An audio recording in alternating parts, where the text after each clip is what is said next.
necessarily have the bond. You just don't want to do it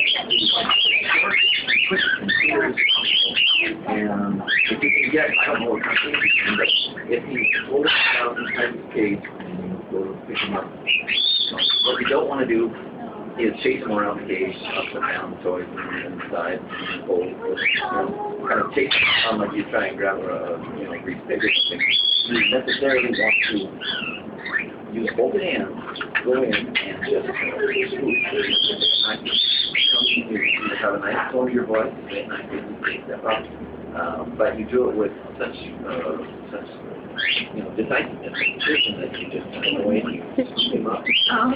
Bird's gone wild. If it comes to that, you can use like a wash rag or something you use in your hand to put over him, scoop him up, break him up. But try to do it. Get him! Get him!